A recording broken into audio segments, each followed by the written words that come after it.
Hello. Hi there. And welcome to one of our horror reviews. I'm Randy, I'm Steve. and this is Scream 3. Scream 3, we're doing a Scream marathon, or Stabathon, as they call it in the movies. Screamathon. Yeah, in Stabathon reality. is very fun. But this is the third and final film in the trilogy. I know. Well, it was supposed to be the final film. It In was. the trilogy. Coming out in 2000. Yes. This thing is 24 years old. 3 years after the last film. Wes Craven and Kevin Williamson intended this to be the last installment originally. It was not supposed to be any other movies after this. Yeah, this is supposed to be a Sydney farewell. This is to be a Sydney farewell and a Ghostface farewell. Yeah. But you have once again Neve Campbell coming back, Gale Weathers, Courtney Cox. You have David Arquette coming back. I don't think those are the only three returning, right?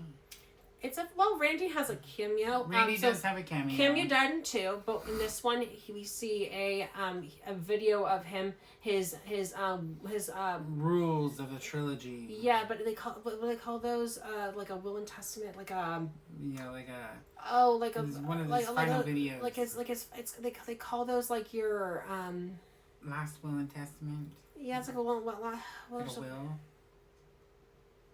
There's a word for it, and I don't know what it's called. But video diary. Anyhow, leaving his legacy. Yeah, leaving his legacy. Sure, we'll go with that. That is what he says. Yeah. He leaves his legacy, and basically he's talking about the rules of a trilogy. He's talking about the rules of another sequel. It's like if it's another sequel, then great, but if it's a trilogy, there are certain rules, and it means that most of you probably aren't going to make it. And so this one centers around Sydney, who has originally isolated herself after all the trauma she's been through, which can't blame her.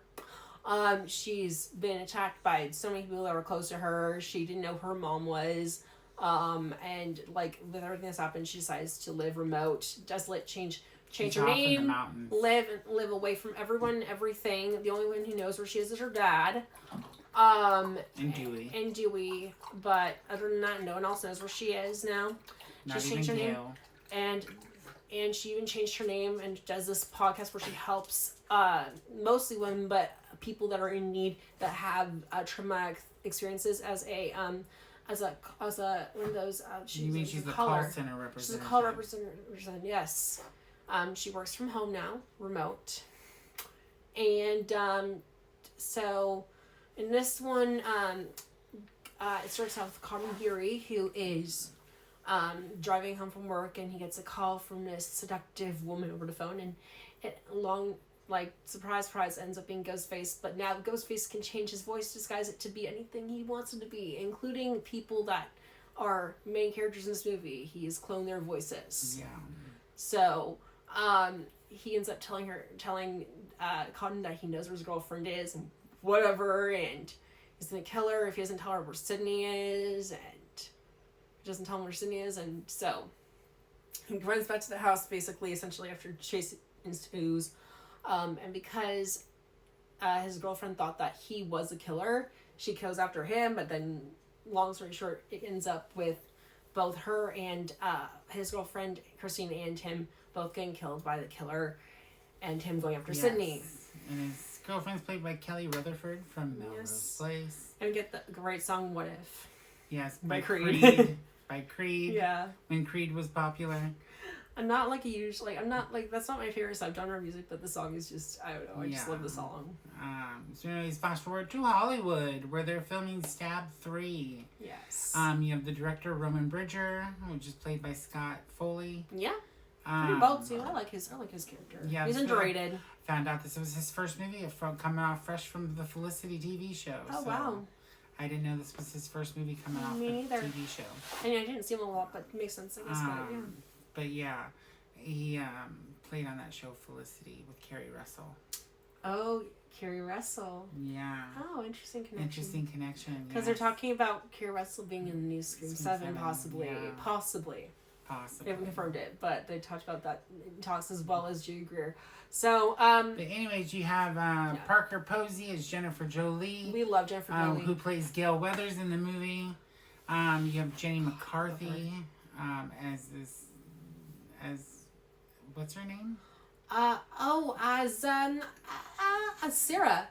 Sarah Darling. Sarah Darling. You know, Deon Richmond, he plays the version of Randy in the Stab 3. Mm-hmm. You have Emily Mortimer, who plays Angelina, yeah. which, side story, Angelina was supposed to be one of the killers. Originally, yes. Along with Stu. Stu was supposed to be a killer too, but she was also supposed to be a killer. She was supposed to be a killer after the whole Stu thing. Yeah, she was supposed to be their killer after the Stu thing, actually. A lot of people didn't know that. And so a lot of the scenes where he wasn't, like, Roman couldn't have done the murders, that was supposed to be her doing those killings. Spoiler alert, Roman, the director, is the killer in this one. Roman Bridger, director and brother of Sidney Prescott. Long lost brother. Find out that he's her brother, which, you know, I guess kind of wasn't surprising. No, but Gail and Dewey lead the reins in this movie, and I actually like this one. This one had a little bit more of a mystery rather than the whole horror aspect of it. This one felt a little bit more mysterious, just because there was a lot more of like the sleuthing going on in this movie. Like Gail and Dewey were doing a lot of sleuthing, especially Gail, along with Gigi Jorgensen, which is hilarious, and her actual name is. She goes by Jennifer Jillian, but that's her actual name, Gigi Jorgensen. And Courtney Cox and Parker Posey's connection in this movie we have a cameo were from fucking phenomenal. We have a cameo from Carrie Fisher, R.I.P. Okay, but anyways, Jennifer Jolie and Gale Weathers, their connection in this movie was just. Oh, their chemistry. I really hope Jennifer Jolie comes back. We loved her chemistry. Because she was kind of left for dead in this movie. Was. And they had a lot of scenes together, and they had a lot of good scenes together. They were dynamite together.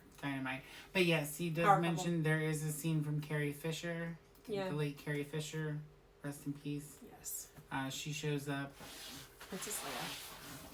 Yeah, well, she says that she's supposed to be someone who looks like Carrie Fisher, who almost got the part but didn't. It was kind of funny.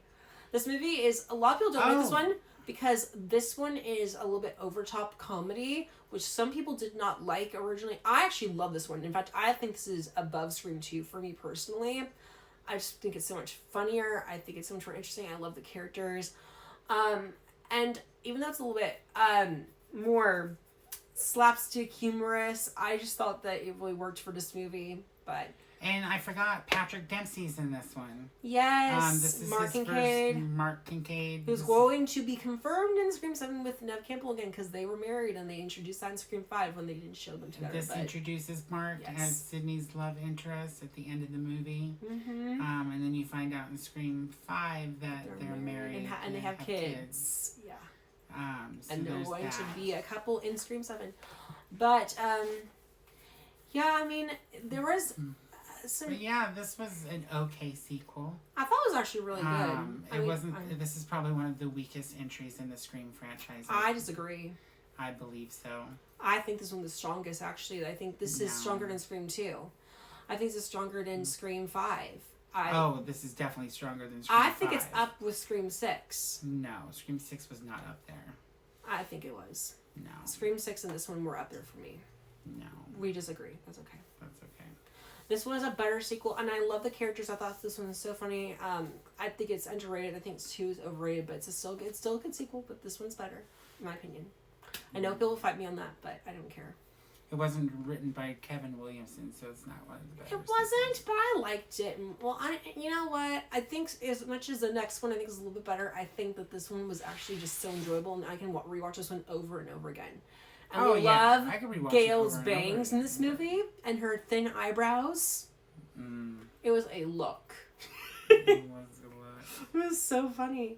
So 2000s. So Y2K. There was an instance where you thought Mark Kincaid was the killer. Times. She got the streaks in 2. She's got the bangs. But anyways, I'll get to that in another video. Well, this was our all over the place talk about Scream 3. Stay spooky and like and follow for more, and we'll see you in our next video. Bye. Bye.